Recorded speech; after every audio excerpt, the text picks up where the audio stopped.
What's good, Noti gang? Is Noticuz. Noticuz is a YouTube personality and content creator who is best known for creating a ton of inventive comedy videos on his self-titled YouTube channel. This young man only just started trying his hand at YouTube a little over 3 years ago, and by the end of his first year, he had already reached around 5,000 subscribers. Flash forward 2 years and Noticuz has blown that impressive accomplishment right out of the water. But outside of some hilarious videos, many of which involve him getting into some hijinks with New York City's most popular drill rappers, what else do we know about this dude? Alright, look, the truth is we don't know a whole lot, which is why we got in touch with the man himself and asked him to send a long list of details to make sure that his fans got to learn more about him than ever before. So if you've been enjoying his content from a distance but always wanted to know more about the man behind Noticuz, then stay tuned to our newest episode of Before They Were Famous to find out. Noticuz was born Michael Yao Afri on December 16th, 1999 in Manhattan. My apologies if I butchered that pronunciation. On the day he arrived on this planet, Michael's mother, Gladys Afri, was all on her lonesome in the delivery room when she wound up having to sign his birth certificate herself. This is why Michael shares his last name with her and not his father, Quabel Kasser, even though Michael's 3 brothers and 1 sister all share a last name with their father. Over the years, Michael has spent the majority of his life growing up in New York City, but he's also moved around a little bit. In fact, after he was born, his family almost immediately moved to Ghana, Africa, where he'd spend the next 8 years of his childhood living under the name of Nse Yao Afri. Once again, my apologies for the pronunciation. Upon his return to New York City, Michael transitioned into elementary school, where he was behind the 8 ball from spending so much time out of country, which means he had to put in extra effort to pick up on his ABCs. Michael tells us the first few years back in school were tough on him, and he didn't really catch up with the other kids until he was closer to high school.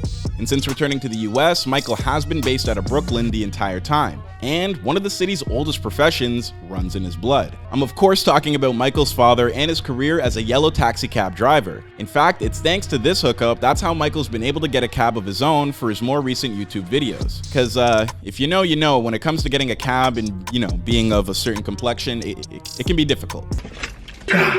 Red light, green light. Oh, that's funny, bro. No, I dropped out. No wonder, I get it now.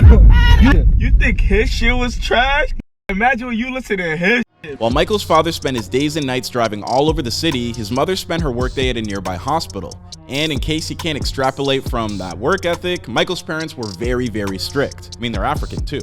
And to this day, even with all the success that Michael has recently found, his dad will still tell his son that he considers him to be broke and worries that he's wasting his time on the internet. But that doesn't mean that Michael hasn't worked his ass off to impress his folks.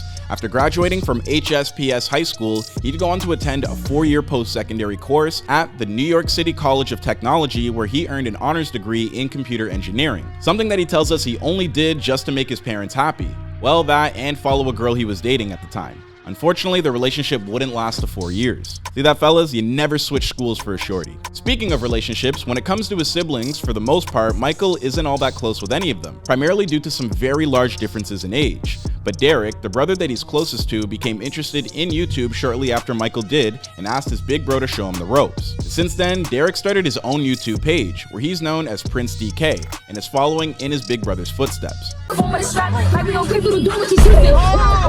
the song, act correctly before everything be dead. What? What I said. Play the song before everything dead? As for work outside of YouTube, during the summertime in college, Michael occasionally found part-time gigs through a career placement organization. The only problem with that, he was late to his very first orientation and wound up having to take what was left over, a job working as a school janitor for a month. Yeah, something like that will humble you real quick.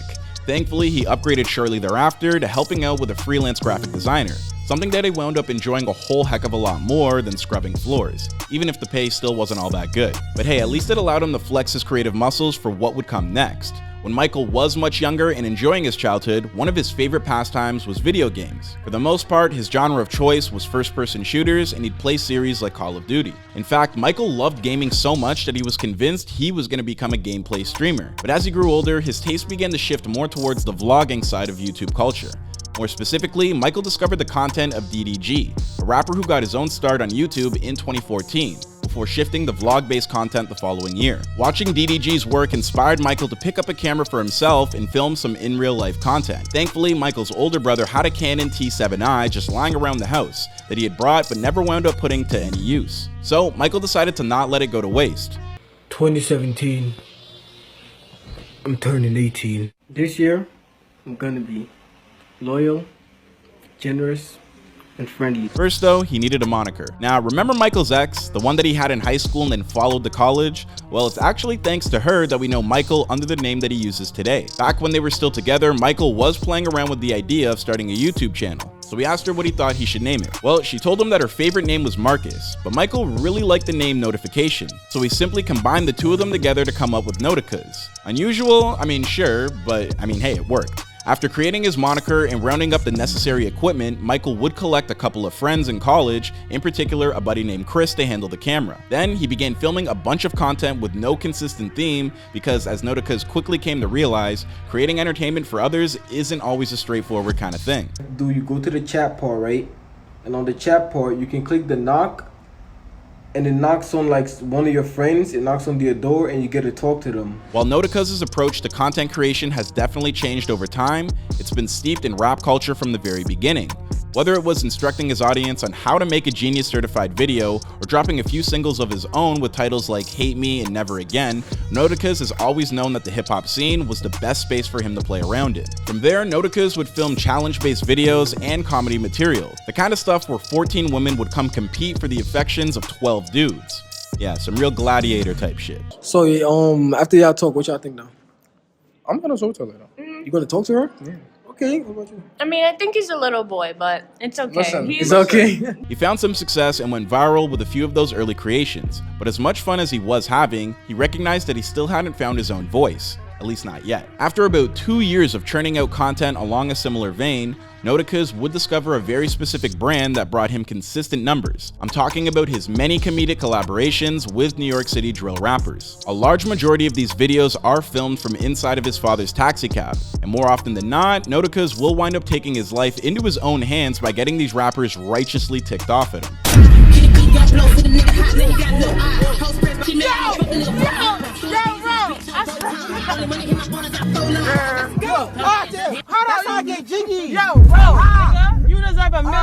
Now, I don't recommend anybody to do this, but of course it's always in good fun, and now that Noticuz has finally landed on a formula that works, he's looking forward to paying a future career for himself that's different from everybody else. He recognizes that we're entering a new era of YouTube, in which almost everything has been tried at least once, and it's only the pioneers that are going to be able to set themselves apart from the rest. Most importantly, if Noticuz's journey to this point has taught him anything, it's that chasing your dreams is the only way to live. Because even if you ultimately wind up unsuccessful in your endeavors, you'll never regret giving yourself a chance, but you absolutely will regret never trying at all. So what do you guys think? Be sure to let us know your thoughts about Noticuz's story in the comment section down below. And when you're finished with that, don't forget to like, subscribe, and turn on your notifications to make sure you never miss an episode, all that good stuff. And if you'd like to check out further entries, then be sure to check out for our looks into the come-ups of Candle Joseph and Set the Trend. My name is Clyde Smith, and I'll see you guys in another video.